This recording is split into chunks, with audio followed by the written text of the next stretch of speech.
আমার খবর।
আমাদের ভুবনডাঙ্গা আদি সার্বজনীন দুর্গাপুজো উৎসব এটা পড়লো 81 বছরে পড়লো, 80 বছর পূর্ণ করে। আর বোলপুরে যতগুলো 4টে প্রাচীন পুজো রয়েছে তার মধ্যে অন্যতম হচ্ছে ভুবনডাঙ্গা আদি সার্বজনীন দুর্গোৎসব।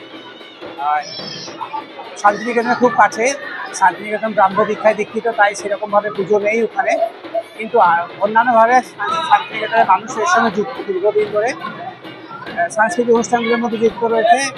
আর এবার গ্রামে পুজো, সব মানুষ যুক্ত আছে, ভীষণভাবে পরিশ্রম করছি।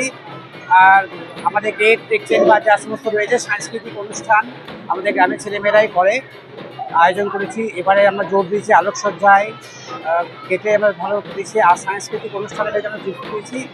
একভাবে বলতে পারেন এটা আমাদের সকলের পুজো, আমরা সবাই খুব আনন্দ করে এই দিনের জন্য অপেক্ষা করি। ছেলে বড় সবাই আমরা একসঙ্গে যুক্ত আছি, পুজোটা সাফল্য করার চেষ্টা করছি। হ্যাঁ, এখানে প্রতিমা একটু আলাদা বৈশিষ্ট্য আছে, সাবেক জ্ঞানা আছে আমাদের মধ্যে। প্রতিমাও আমরা সাধারণত আগে গ্রামের লোকেই করতেন। প্রতিমার একটা কী বলবো, আমাদের যে ঐতিহ্য সেটাকে আমরা বজায় রেখেছি, এটাই আমাদের বৈশিষ্ট্য। আমার নাম হচ্ছে গণেশ হাজরা। এবার চিন্তা ভাবনা হচ্ছে খড় প্রাকৃতিকের যে জিনিস দেখা যায় আমাদের, যেগুলোকে আমরা ফেলে দিই বা ব্যবহার করতে করি, সেইগুলোকে দিয়ে একটা শিল্প তৈরি করা আর কি। হ্যাঁ, আর পুরোটাই আমাদের হেল্প করেছে সুকান্ত হাজরা। হ্যাঁ, প্রচুর হেল্প করেছে, এবারে সহযোগিতাও করেছে, সম্পূর্ণ করেছে আমাদের যে কাজটা তুমি করেছি। হ্যাঁ, এইভাবেই কাজ শুরু হয়েছিল। কাজটা করে আমি খুবই আনন্দিত। আর আমার বন্ধুরা আছে, ভাই আছে, সবাই আমাদের হেল্প করেছে, প্রচুরভাবে হেল্প করেছে।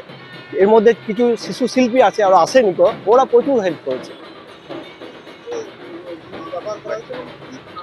হ্যাঁ, মেনলি আকৃতি দেওয়া হয়েছে। এটা একটা থিম হচ্ছে একটা যে গ্রাম্য থিম, এটা হ্যাঁ ঠাকুরকে যেভাবে নিয়ে যাওয়া হয় কাঁধে করে, হ্যাঁ বাসে করে, সেটা আমরা খড়ের মাধ্যমে একটা শিল্পকে করেছি। যেহেতু শান্তিনিকেতনের পাশে আমরা থাকি, একটা শান্তিনিকেতনের ছোঁয়া আছে আমাদের শিল্প, হ্যাঁ সেইটাকে আমরা কিছুটা চেষ্টা করেছি যে সেইটাকে আনার জন্য।